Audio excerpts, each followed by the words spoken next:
Le protagoniste masculin ne s'attendait pas du tout à ce que le plus puissant des démons soit en réalité une succube pleine de vie. Au départ, il avait l'intention d'utiliser sa force pour capturer cette créature inférieure devant lui, mais il ne savait pas que cette dernière venait d'un monde parallèle et qu'elle était une véritable amatrice de combat.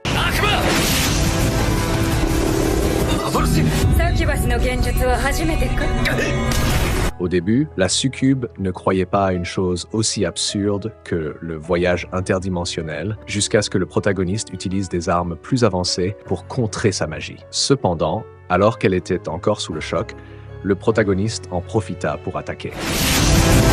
Il ne s'attendait pas à ce que l'épée légendaire des héros se trouve juste devant lui. Poussé par la curiosité, il la tira de son socle. À l'instant suivant, la lame fendit l'air d'elle-même, ouvrant une porte ornée de motifs mystérieux. Le protagoniste disparut avec elle. Ce qui était encore plus incroyable, c'était qu'on entendait des cris de détresse d'une jeune fille provenant de l'autre côté de la porte. Lorsqu'il rouvrit les yeux, il se retrouva dans un endroit ressemblant à un hôtel. Mais ce qui l'inquiétait davantage, c'était le pilier de pierre enchaîné devant lui, indiquant qu'en dessous se trouvait une jeune fille avec des ailes bicolores, noires et blanches. Le protagoniste n'avait jamais vu une telle race, et c'est à ce moment-là que la jeune fille prit la parole. Le protagoniste avait du mal à croire qu'elle demandait de l'aide à un humain comme lui. Il savait qu'il y avait eu une terrible guerre entre les autres races et les humains. Cependant, ce que le protagoniste ne savait pas, c'est qu'une apparition de trou noir avait complètement réécrit l'histoire, faisant de lui une existence oubliée de toute l'humanité.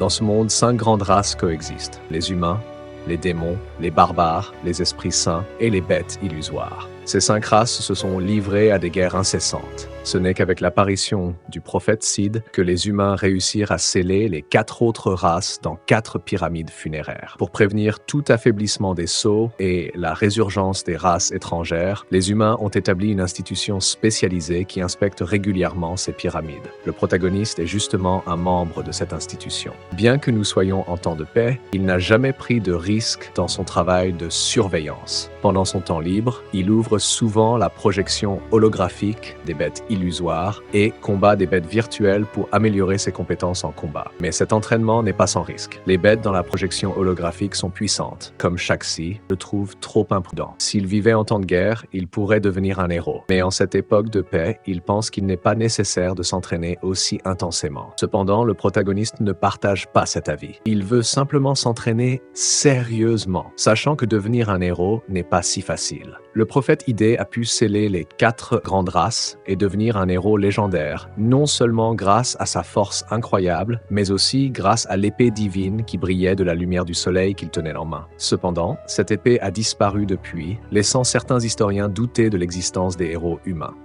C'est alors que le protagoniste a reçu un message de Zende qui l'invitait à le rencontrer le lendemain matin. Le lendemain, le protagoniste et Zende se retrouvèrent au lieu convenu. Zende, ami d'enfance du protagoniste, devait partir pour la capitale la semaine suivante pour un emploi. Il espérait donc profiter de ce moment libre pour passer du temps avec le protagoniste. Cependant, sortir avec une si belle fille, tout en étant entièrement armé, il n'y avait probablement que le protagoniste, un homme droit, pour oser le faire. Les deux marchaient en discutant, se remémorant les bons moments du passé.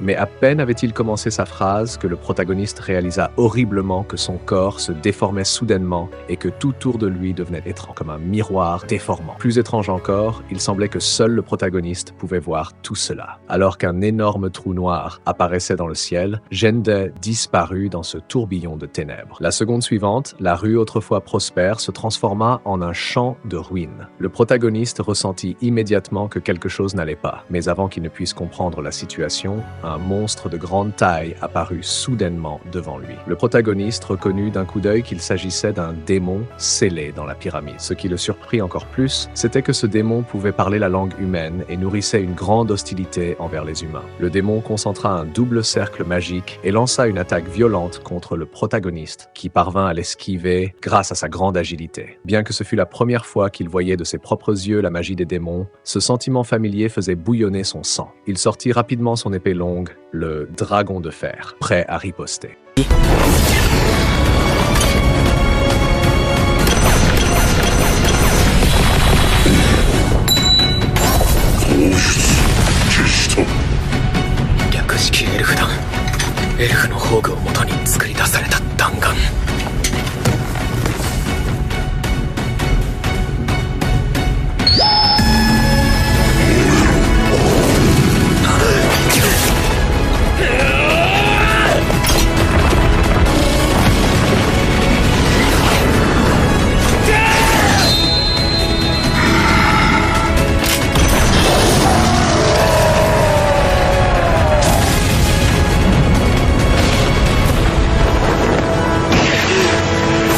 Cette arme avait été fabriquée à partir des artefacts du prêtre. Le protagoniste, Altais, regardait sa main légèrement tremblante, se félicitant intérieurement d'avoir échappé au danger. Juste au moment où il pensait être en sécurité, un autre démon arriva à ses trousses. Ce démon, bien que légèrement plus petit que le précédent, dégageait une pression encore plus forte. Alors que le démon lançait son sort, une grenade éclair illumina soudainement tout le champ de bataille. Ensuite, une main familière saisit fermement le protagoniste, l'entraînant rapidement dans un véhicule blindé, qui quitta ensuite cet endroit dangereux. Cependant, ce qui se passa à l'intérieur du véhicule figea complètement le protagoniste. Face à ses anciens coéquipiers proches, Chassis et Ashulan, il fut surpris de constater qu'ils agissaient comme des étrangers. Bien qu'ils indiquaient avec précision ses préférences et ses faiblesses, ils insistaient sur le fait qu'ils ne le connaissaient pas. Le protagoniste eut alors l'impression d'avoir traversé le temps et l'espace, entrant dans un monde parallèle où tout lui semblait familier, mais où sa propre existence était absente. Selon les deux, en raison de leur défaite, les humains étaient presque devenus des fugitifs. Aujourd'hui, dans un monde dominé par les 4 autres races, la guerre pour le territoire ne cessait pas, ce qui était en totale contradiction avec l'histoire que connaissait le protagoniste. Dans ce monde, le prophète Sid n'existait pas. Les humains ne pouvaient désormais survivre que sous terre. Mais à ce moment-là, une silhouette familière passa devant le protagoniste. C'était son ami d'enfance, Gen 2. Dans ce monde, il était devenu le commandant de l'armée humaine, l'équivalent d'un sauveur de l'humanité. En voyant un proche partir ainsi, le protagoniste ne put s'empêcher de l'appeler. Peu importe combien il essayait de lui parler sincèrement et d'évoquer les souvenirs entre eux, Zende refusait de lui répondre. Pour les autres, le protagoniste semblait enfreindre l'autorité et devrait se reposer. Mais face à une telle situation, personne ne pouvait rester tranquille.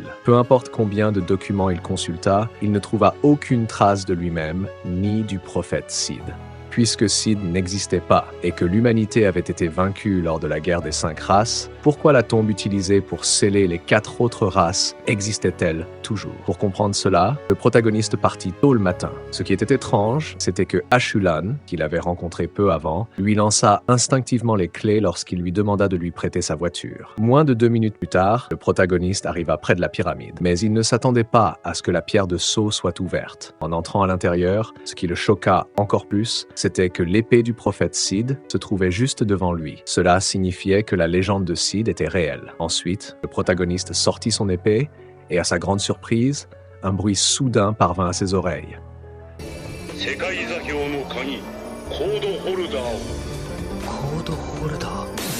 看到这么好看的剧情，不想找一个对象。